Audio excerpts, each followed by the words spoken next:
പ്രിയമുള്ളവരെ,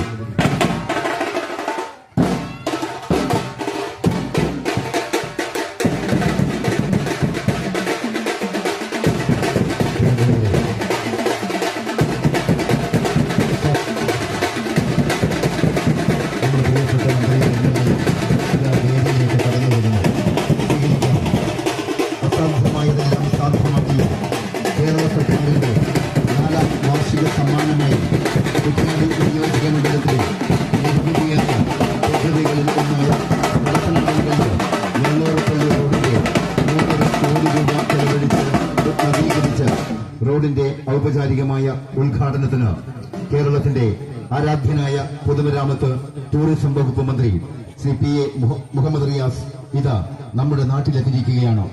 സ്വാഗതം ചെയ്യാം നമ്മുടെ ഏറെ പ്രിയപ്പെട്ട കേരളത്തിന്റെ വികസന പ്രവർത്തനങ്ങൾക്കായ ഉദ്ഘാടനം ശിലാഫലകം അനാച്ഛാദനം ചെയ്ത് 15,000 കിലോമീറ്റർ റോഡുകൾ BMNBC ആക്കാനുള്ള പ്രവർത്തനത്തിന് 140 നിയോജക മണ്ഡലങ്ങളിൽ എക്സിക്യൂട്ടീവ് എഞ്ചിനീയർ മുതൽ ഉയർന്ന ഉദ്യോഗസ്ഥർക്ക് ചുമതല കൊടുത്തുകൊണ്ടൊരു പുതിയ സംവിധാനം പറഞ്ഞു. അതിന്റെ പേര് കോൺസ്റ്റിറ്റ്യുവൻസി മോണിറ്ററിംഗ് ടീം എന്നുള്ളതാണ്. നോഡൽ ഓഫീസറായി ഒരു ഉദ്യോഗസ്ഥനെ നിശ്ചയിച്ചു. 140 മണ്ഡലങ്ങൾക്കും 140 നോഡൽ ഓഫീസർമാരും CMTയും വന്നു. എല്ലാ മാസവും MLA പങ്കെടുത്തു, MLAയുടെ പ്രതിനിധി പങ്കെടുത്തു. അതല്ലാതെയും കൃത്യമായി യോഗങ്ങൾ ചേർന്നു. എത്ര കിലോമീറ്റർ റോഡാണ് ഓരോ മണ്ഡലത്തിലും BMNBC ആക്കാനുള്ള സാധ്യത എന്ന് പരിശോധിച്ച് അതിന്റെ ചിട്ടയായ പ്രവർത്തനം നമ്മുടെ സംസ്ഥാനത്ത് നടക്കും. മാസത്തിലൊരിക്കൽ ചേരുന്ന CMT അഥവാ കോൺസ്റ്റിറ്റ്യുവൻസി മോണിറ്ററിംഗ് ടീം ആ നിയോജക മണ്ഡലത്തിലെ പൊതുമരാമത്ത് വകുപ്പിന്റെ പ്രവർത്തികൾ ഓരോന്നോരോന്ന് പരിശോധിക്കും. റോഡുകൾ എത്ര കിലോമീറ്റർ BMNBC ആക്കാൻ സാധ്യതയുണ്ട്, BMNBC ആക്കാനായി എന്നുള്ള സന്തോഷ വിവരം നിങ്ങളെ പ്രത്യേകം അറിയിക്കാൻ ഈ വേള ഞാൻ ഉപയോഗപ്പെടുത്താൻ വേണ്ടി ആഗ്രഹിക്കുകയാണ്. ഇപ്പൊ അത് 60%. ഇനിയും ഒരു വർഷം നമുക്ക് ബാക്കിയുണ്ട്. ഒരു വർഷത്തിനുള്ളിൽ അത് 65-ന്റെയും 70-ന്റെയും ഇടയിലാകുമെന്നാണ് കണക്കൂട്ടുന്നത്. അതായത് ഭാവി കേരളം ഒരു 2-3 വർഷം കഴിഞ്ഞാൽ എന്നുള്ളതും ഇവിടെ ചൂണ്ടിക്കാട്ടാൻ ഞാൻ ആഗ്രഹിക്കും. ഇതെല്ലാവരും ഒരു ടീമായി നിന്ന് നടത്തിയ പ്രവർത്തനമാണ്.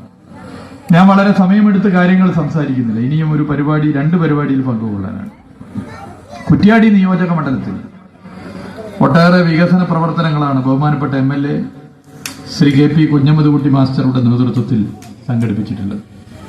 ഒട്ടേറെ ക്രിയാത്മകമായ നിർദ്ദേശം, അദ്ദേഹത്തിന്റെ കഠിനാധ്വാനമായ നിലപാടുകൾ നാം കണ്ടിട്ടുണ്ട്. കഠിനാധ്വാനിയാണ്. മണ്ഡലത്തിന് വേണ്ടി രാപ്പകലില്ലാതെ അധ്വാനിച്ച് പുതിയ വികസന സാധ്യതകളെ മുന്നോട്ട് കൊണ്ടുവരാൻ അദ്ദേഹം ഇടപെടും. ദീർഘകാലമായി മലബാർ ആഗ്രഹിച്ച പദ്ധതിയാണ് കുറ്റ്യാടി അങ്ങാടിയിലെ ഗതാഗത കുരുക്കിന് പരിഹാരം കാണുക. മാത്രമല്ല, മലബാർ ആഗ്രഹിച്ച പദ്ധതിയാണ് കുറ്റ്യാടി ബൈപ്പാസ് യാഥാർത്ഥ്യമാകുന്നതിന് പ്രവർത്തനം ആരംഭിച്ചു എന്നുള്ള സന്തോഷ വിവരം നിങ്ങളെ പ്രത്യേകം അറിയിക്കാൻ ഞാൻ ആഗ്രഹിക്കുന്നു. ഈ നിയോജക മണ്ഡലത്തിലെ പൊതുമരാമത്ത് ടൂറിസം മേഖലയുമായി ബന്ധപ്പെട്ട് അദ്ദേഹം മുന്നോട്ട് വെച്ച ക്രിയാത്മകമായ നിർദ്ദേശങ്ങൾ പരിപൂർണ കൂടെ ഉണ്ടാകും എന്നുള്ളത് പ്രത്യേകം ഇവിടെ പറയാൻ ഞാൻ ആഗ്രഹിക്കുന്നു. മറ്റ് കാര്യങ്ങളിലേക്ക് ഇപ്പോ കിടക്കുന്നില്ല. നമുക്കറിയാം, കേരളത്തിന്റെ പ്രധാനപ്പെട്ട പ്രശ്നങ്ങളിൽ ഒന്നായ ഗതാഗത കുരുക്കിന് പരിഹാരം അദ്ദേഹത്തിന്റെ കഠിനാധ്വാനമായ നിലപാടുകൾ നാം കണ്ടിട്ടുണ്ട്. കഠിനാധ്വാനിയാണ്. മണ്ഡലത്തിന് വേണ്ടി രാപ്പകലില്ലാതെ അധ്വാനിച്ച് പുതിയ വികസന സാധ്യതകളെ മുന്നോട്ട് കൊണ്ടുവരാൻ അദ്ദേഹം ഇടപെടും. ദീർഘകാലമായി മലബാർ ആഗ്രഹിച്ച പദ്ധതിയാണ് കുറ്റ്യാടി അങ്ങാടിയിലെ ഗതാഗത കുരുക്കിന് പരിഹാരം കാണുക. മാത്രമല്ല, മലബാർ ആഗ്രഹിച്ച പദ്ധതിയാണ് കുറ്റ്യാടി ബൈപ്പാസ് യാഥാർത്ഥ്യമാകുന്നതിന് പ്രവർത്തനം ആരംഭിച്ചു എന്നുള്ള സന്തോഷ വിവരം നിങ്ങളെ പ്രത്യേകം അറിയിക്കാൻ ഞാൻ ആഗ്രഹിക്കുന്നു. ഈ നിയോജക മണ്ഡലത്തിലെ പൊതുമരാമത്ത് ടൂറിസം മേഖലയുമായി ബന്ധപ്പെട്ട് അദ്ദേഹം മുന്നോട്ട് വെച്ച ക്രിയാത്മകമായ നിർദ്ദേശങ്ങൾ പരിപൂർണ കൂടെ ഉണ്ടാകും എന്നുള്ളത് പ്രത്യേകം ഇവിടെ പറയാൻ ഞാൻ ആഗ്രഹിക്കുന്നു. മറ്റ് കാര്യങ്ങളിലേക്ക് ഇപ്പോ കിടക്കുന്നില്ല. നമുക്കറിയാം, കേരളത്തിന്റെ പ്രധാനപ്പെട്ട പ്രശ്നങ്ങളിൽ ഒന്നായ ഗതാഗത കുരുക്കിന് പരിഹാരം കാണാനുള്ള ആശ്വാസം കേരളത്തിലൂടെ തമിഴ്നാട്ടിലെത്തുന്ന പദ്ധതി ഒരു കാലത്ത് അത് മുടങ്ങിപ്പോയ പദ്ധതിയാണ്.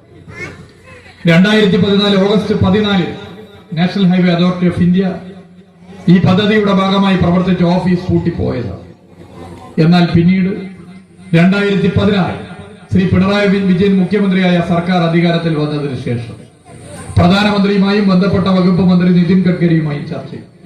ആ ചർച്ചയിൽ കൂടുതൽ തുക ഇനി ഈ പദ്ധതിക്ക് വേണ്ടി ചെലവഴിക്കാൻ തയ്യാറല്ല എന്ന നിലപാട് കേന്ദ്ര സർക്കാർ സ്വീകരിച്ചു. ഒരു പിഴ അടക്കുന്നതിന് സമാനമായി ഇന്ത്യയുടെ ചരിത്രത്തിലാദ്യമായി ദേശീയവാദ വികസനത്തിന് ഒരു സംസ്ഥാന സർക്കാർ പണം ചെലവഴിക്കാൻ തയ്യാറാണ്. കാലത്തേക്ക് മറ്റു കുഴപ്പങ്ങളില്ലാതെ പോകുന്നു എന്നുള്ളതാണ് അനുഭവം. ഒരു 5-8 വർഷത്തേക്ക് BMNBC റോഡിനൊരു കുഴപ്പവും ഇതുവരെയായിട്ട് കണ്ടിട്ടില്ല. എന്നാൽ ചെലവ് കൂടുതലാണ്. ഇവിടെ ഈ റോഡിന് ചെലവഴിക്കപ്പെട്ടത് 3,50,00,000 നമ്മൾ ഏകദേശം എത്ര കിലോമീറ്റർ? 2 കിലോമീറ്റർ 200 മീറ്ററാണ്. 1 കിലോമീറ്റർ റോഡ് നിർമ്മിക്കാൻ സാധാരണ ചിപ്പിംഗ് കാർപ്പറ്റ് നിർമ്മാണവും BMNBCയും തമ്മിലുള്ള വ്യത്യാസം അധിക ചെലവ് 50 ലക്ഷം രൂപയാണ്. ചുരുക്കി പറഞ്ഞാൽ ഒരു 1.25 കോടി രൂപയാണ് ഈ റോഡ് BMNBC റോഡാക്കി മാറ്റി തീർക്കുന്നതിന് സർക്കാർ അധികമായി ഈ മണ്ഡലത്തിന്, ഈ പ്രദേശത്തിന് നൽകിയിട്ടുള്ളത്. ദീർഘകാലം ഈട് നിൽക്കുമെന്നുള്ളതാണ് ഇതിന്റെ പ്രത്യേകത. വളരെ പ്രധാനപ്പെട്ട ഒരു പാതയാണ്. ഈ നാടിനാകെ ഈ റോഡിന്റെ നവീകരണം ഏറെ ഗുണകരമായി മാറും. 2021 മെയ് 20 ഈ സർക്കാർ അധികാരത്തിൽ വരുമ്പോൾ കേരളത്തിലെ പൊതുമരാമത്ത് വകുപ്പിന്റെ റോഡുകളിൽ എത്ര കിലോമീറ്റർ റോഡുകളാണ് BMNBC റോഡുകളെന്ന് പരിശോധിച്ചു. ആ പരിശോധനയ്ക്ക് ശേഷം